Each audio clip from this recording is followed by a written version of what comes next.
యేసుక్రీస్తుల వారు కొట్టిన వాళ్ళని, తిట్టిన వాళ్ళని, చంపుతున్న వాళ్ళని బాధ అనుభవిస్తూ కూడా తండ్రి వీరు ఏం చేస్తున్నారో వీరు ఎరుగురు గనక వీరిని ఏం చేయాలి, నువ్వు క్షమించు. శత్రువుని క్షమించడం అంటే అర్థం ఏంటో తెలుసా? క్షమిస్తే నువ్వేం చేయాలి? మేలు చేయి. యేసుక్రీస్తుల వాళ్ళని క్షమించాడు, క్షమించి మేలు చేశాడా అని అడుగుతున్నాను నేను. సిలువలో చనిపోయే ముందు ప్రార్థన చేశాడు వాళ్ళ కోసం. తండ్రి వీరు ఏం చేస్తున్నారో వీరు ఎరుగురు గనక వీరు నువ్వేం చేయాలి? క్షమించే అన్నాడు. చంపిన వాళ్ళ మీద ఎంత ప్రేమ పంచుకున్నాడు చెప్తానండి. ప్రభు చనిపోయాడండి, 3వ దినాన్ని తిరిగి లేచిపోయాడు. లేచిపోయిన తర్వాత మరలా 40 దినాలు శిష్యులకు వాక్యం ప్రకటించాడు. యెరూషలేములో మీరు కనిపెట్టుకుని ఉండండి, పరిశుద్ధాత్మ దేవుడు మీ మీదకి వస్తాడు, మీరు సేవకి వెళ్తారు అని చెప్పాడు కదా. అపోస్తుల కార్యాలు 2:36లో పేతురు గారు ప్రసంగం చేస్తూ, మీరు సిలువ వేసిన ఈ యేసునే. సిలువ ఎవరు వేశారు? మీరే.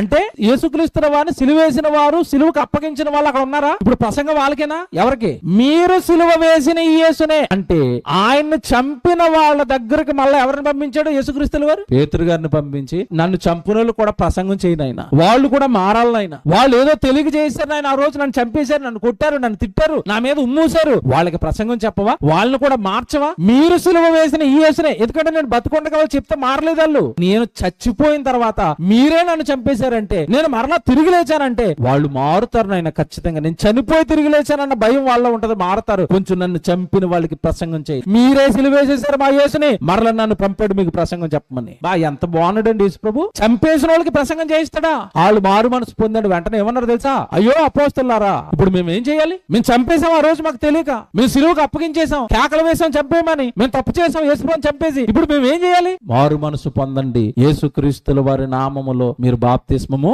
పొందండి, అప్పుడు మీ పాపాలన్నీ ఏమవుతాయి? క్షమించబడతాయి. అంటే ఇప్పుడు పేతురు గారి ప్రసంగం విన్న తర్వాత మారిపోయిన వాళ్ళు ఎవరు? యేసును చంపిన వాళ్ళు. వాళ్ళు మారారు, వాళ్ళు సంఘంలోకి వచ్చారు, వాళ్ళు బాప్తిస్మం పొందుకున్నారు, వాళ్ళకి పరిశుద్ధ ఆత్మ దేవుడు వరాన్ని ఇచ్చాడా లేదా? యేసు ప్రభు ఇచ్చాడు. వాళ్ళని క్షమించి సంఘంలోకి చేర్చుకున్నాడా లేదా? చేర్చుకున్నాడు. ఇప్పుడు చెప్పండి, చంపిన వారికి, శత్రువులకి, ద్వేషిస్తున్న వాళ్ళకి యేసుక్రీస్తుల వారు మేలు చేశాడా లేదా? చేశాడు. మనం చేయగలమా? మన తిట్టినోడి ఇంటికి వెళ్తామా? మన మాట అన్నవాడు మొహం చూస్తామా? వాడితో ప్రేమగా కూర్చుంటామా? కనీసం వాడితో కలిసి భోజనం చేస్తామా? వాడి ఇంటికి మనం వెళ్తామా? మన ఇంటికి ఆయన రాణిస్తామా? మాట్లాడి నీతో, నీకు నాకు పడదు. ఇదేటండి ఇది? యేసును చూడండి. యేసును పోలి నడవడం అంటే ఆయన ఏం చేశాడు అవి నీ జీవితంలో జరగాలి. అప్పుడు చెప్పాలి నేను క్రైస్తవుడని, అప్పుడు చెప్పాలి నేను క్రీస్తుని నమ్మాను అని. క్రీస్తును పోలి నడవడం అంటే ఆయన చేసినవి చెయ్యి. ఇప్పుడు నేను వాక్యం చెప్పడం చాలా ఈజీ అండి, ప్రసంగం చేయడం నేను చాలా ఈజీ. నా శత్రువు నా కళ్ళ ముందుకు వస్తే వాడిని ప్రేమించడం కష్టం. చెయ్యాలి చెయ్యాలి చెయ్యాలి.